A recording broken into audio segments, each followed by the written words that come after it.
over. He felt that teachers in the public schools had been educated by Gentiles and were contaminated. Jeffs ordered all FLDS children into church-run schools called private priesthood schools. Jeffs preached that our children were the chosen seed of God and that it was our duty, as God's people, to protect them from all things unclean. In the FLDS-run schools, children were brainwashed, not educated. My kids were taught that dinosaurs had never existed and that men had never set foot on the moon. I could see how fast they were falling behind. I had been a public school teacher and cherished literature. I had collected more than 300 children's books. Shortly after Jeffs took over, he decreed that all worldly material, including books, be banned from the community. My husband ordered us to comply. Our home was scoured. All literature was confiscated and destroyed, including my children's books. It was common knowledge among us that Jeffs was marrying off younger and younger girls and taking more wives for himself. At last count, he had 70.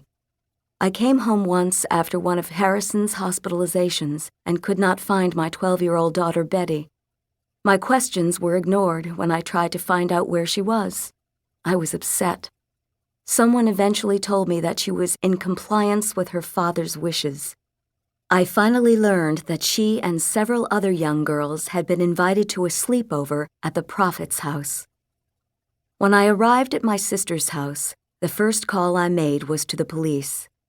There was no answer at the Arizona police station at that hour. I got their voicemail, but the Utah police answered. I asked if anyone would be willing to help a woman and her children leave the FLDS community. The police said they had no jurisdiction because even though they were just a mile or so across the border, we were legally in Arizona. It was getting close to 11 p.m.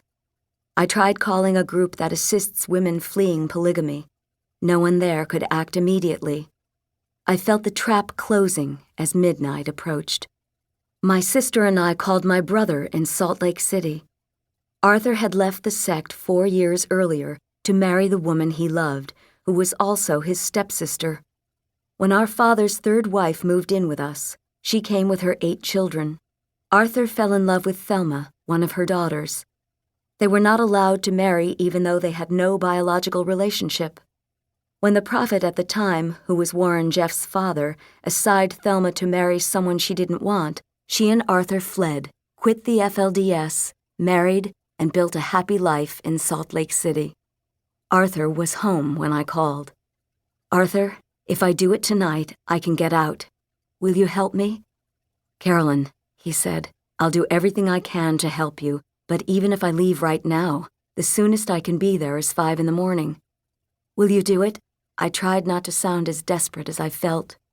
We were 300 miles away. He would have to drive all night. "I'll be there," he said. We agreed to meet at Canaan Corners, a convenience store 3 miles from town on the Utah side of the border.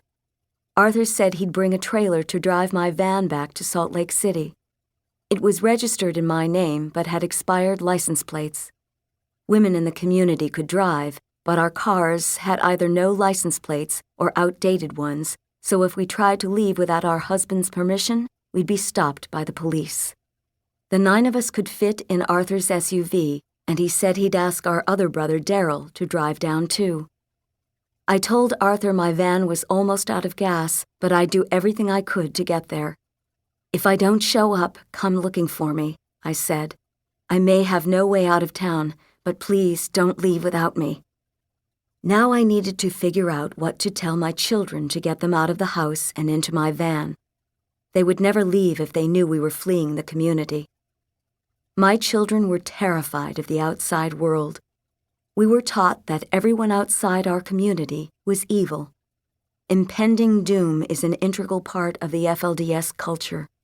Instead of playing hide-and-seek as children, we played apocalypse. The belief is that when God comes to destroy the wicked, everyone outside the community will be killed, but those who proved their worth would be lifted up to the celestial kingdom and preserved as God's chosen people. When I was younger, I remember being looked at with scorn and disgust when we went into town in the long